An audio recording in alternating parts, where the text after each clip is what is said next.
Fala pessoal, estou recebendo aqui hoje Rafael Teles, grande amigo meu, fisioterapeuta, a gente estudou junto, a gente trabalha junto e eu trouxe ele aqui para falar sobre um assunto super legal. Conta aí, Rafa. Então a gente vai falar numa série de vídeos sobre as principais lesões na corrida, o entendimento dos mecanismos de lesão associados a cada uma delas e espero que vocês curtam. Agora vamos dar início a uma sequência de vídeos em que a gente vai falar especificamente sobre cada região acometida na corrida com mais frequência, começando pela coluna.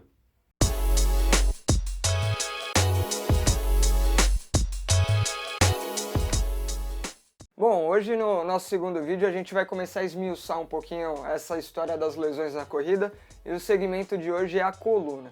Vamos entender hoje, Rafa, como que acontecem as lesões na corrida, só que antes de ir direto a esse ponto, o que a gente espera da coluna especificamente como segmento e ela dentro da corrida? A coluna como segmento, ela, vamos dizer, colocar assim como uma articulação, mas são várias articulações, né? Que devem funcionar principalmente como um eixo estável, né? Para que principalmente os nossos membros inferiores e superiores executem as funções do dia a dia, né?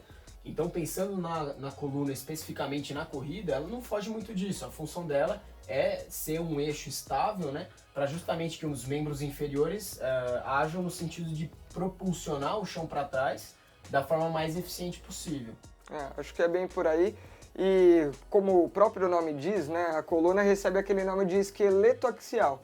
Né? O esqueleto axial, axi vem de eixo. Então, se a gente tiver provavelmente um bom eixo de sustentação, e isso vai ter uma relação direta com aquilo que a gente falou no último vídeo, que são aquelas duas forças, né?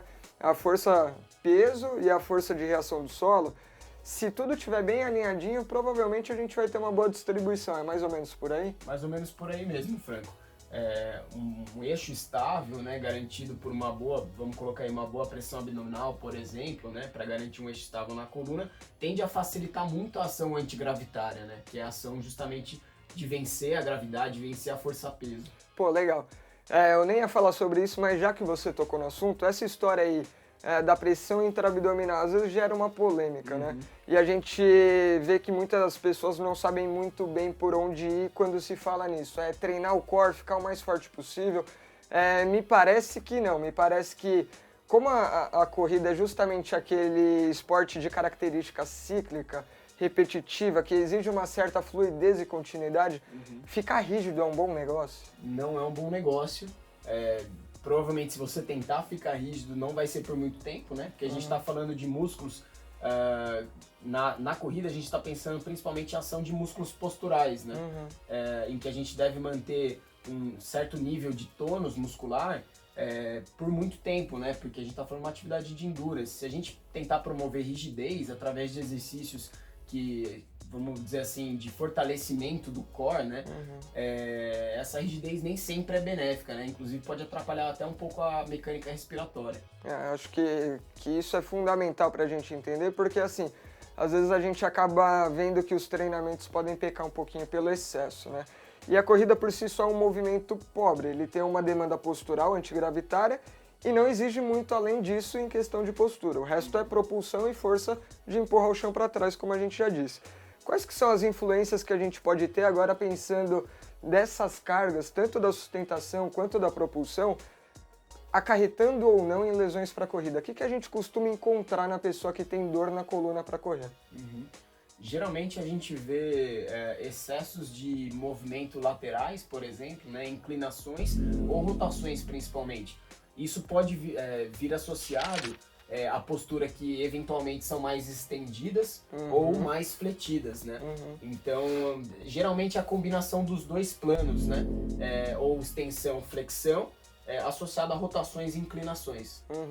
É até legal de falar porque, falando agora especificamente para quem é um pouco mais da área, né? Vale a pena a gente entender um pouco a mecânica de uma unidade ali da coluna, que seria a vértebra com o disco com a vértebra de baixo.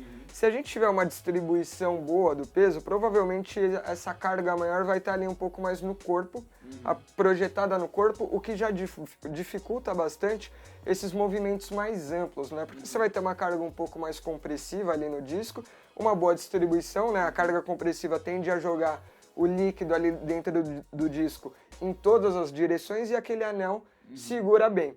Na hora que a gente, por exemplo, joga o peso um pouco mais para trás e dá aquela estendida, se a gente entender no nível micro, né, acho que é bem legal da gente entender que a carga mais compressiva posterior joga a carga para a faceta articular, e aí jogando mais carga para a faceta desloca um pouquinho mais esse gelzinho lá para frente, e estira um pouquinho esse gel lá para frente.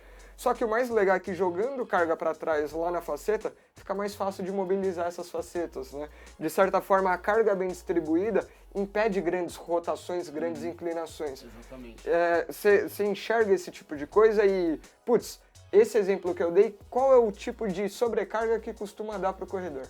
Então, geralmente, extensão associado, como você citou, né? A própria extensão ela vai facilitar mecanicamente, né? Que aconteçam as inclinações e um pouco das rotações também.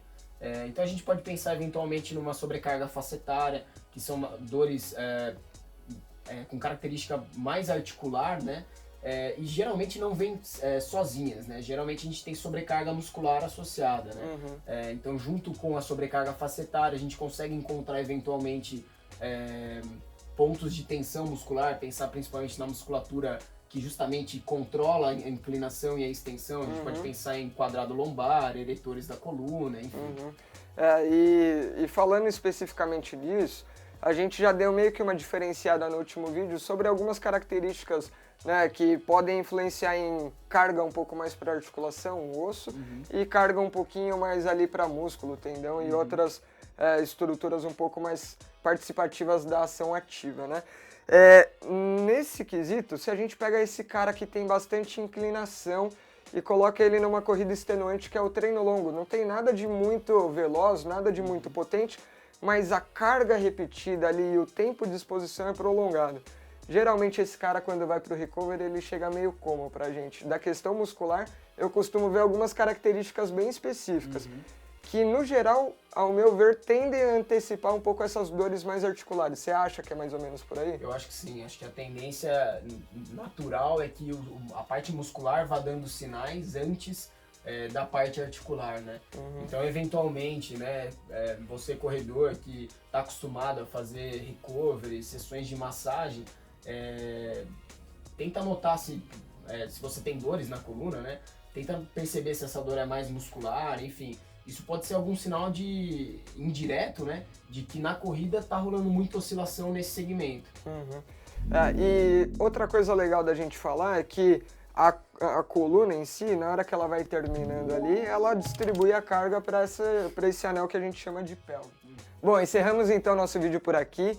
Não dá para concluir esse assunto todo em um vídeo curto, então provavelmente vai precisar de mais coisa, mas já dá para dar um panorama geral.